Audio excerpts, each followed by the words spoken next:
Today is draft day, second round, third round. Hopefully this is the big day that I get drafted. And I just got my family in my little world here with me.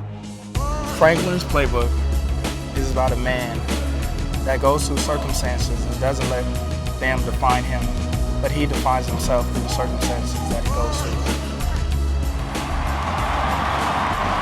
37 yards, and now the school's all-time leading rusher. Johnathan Franklin, exciting to watch. Gets Jeff Bach out in front of him, just can cut on a dime, and the explosion to go from 0 to full speed. Exciting to watch this guy run. He's the next level back.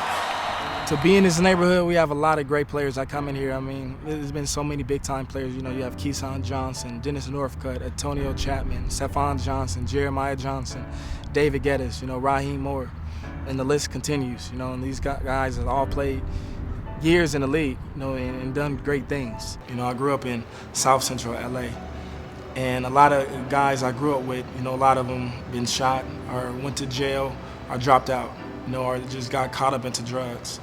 And when I found out from playing, and you know, I was blessed with ability to become something and get out of the neighborhood, I pride myself on being different, or showing the world, or just showing LA that we don't have to be a statistic. You know, we could be different, and just showing other guys that I grew up with that the neighborhood isn't going to define us, but we define who we are.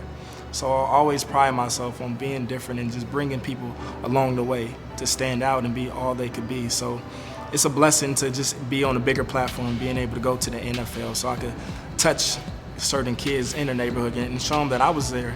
You know, I grew up around the same things. You know, I grew up in a single-parent household, but you can't do it if you put your mind to it. You know, your situation or what you go through doesn't define you or can't prevent you from becoming something in life.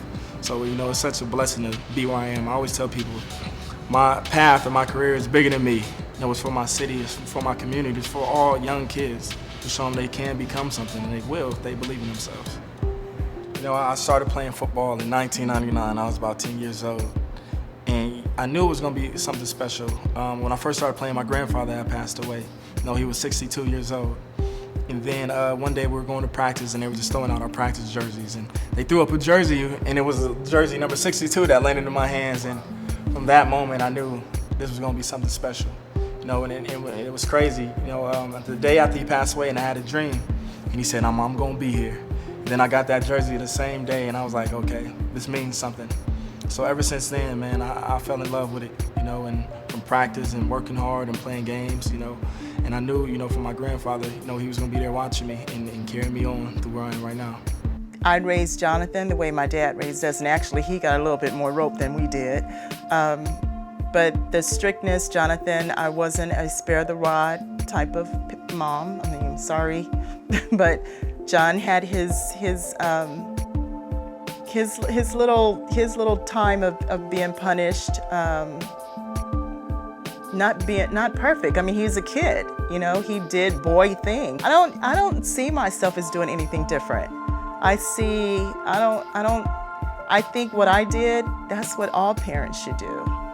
You know, I don't think it's something special. It's just, as a parent, you dream of your child being the best, regardless whether it's an athlete or just going through school, going to college. I don't think I did anything special as a parent. I just parent. I just loved him in his good and through his bad, and I was there. Yeah, my mom is. The words really just can't describe, you know, how amazing my mom is and what she's done for me and what she's taught me. And even now, you know, I'm still learning and still growing, and it's a blessing at times I can help her grow, you know, so it's a great thing. Understanding that my life is about to totally change in all aspects is mind-blowing. You know, financially, with the people I hang around with, you know, with my circle, with how I approach certain situations. I mean, every choice that I make matters, you know, that much more. You know, and I was telling my teammates, and I'm not in college no more. I can't just sit around or just wake up whenever I want on a weekday or on a weekend. You know, I have to work. You know, if I'm not working, somebody else is working, and they're gonna take my job. So every opportunity that I have to get better, I have to do it. You know, it's no more just chilling. It's no more just relaxing. It's working. You know, I'm in a real world now.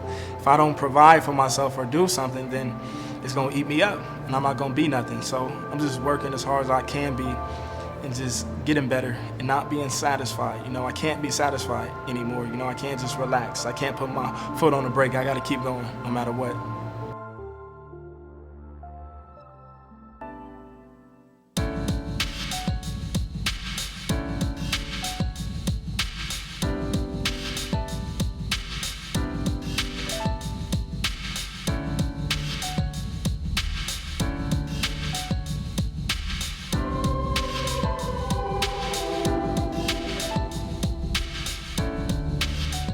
I appreciate you watching my playbook. Stay tuned for the next episode. You never know what might happen.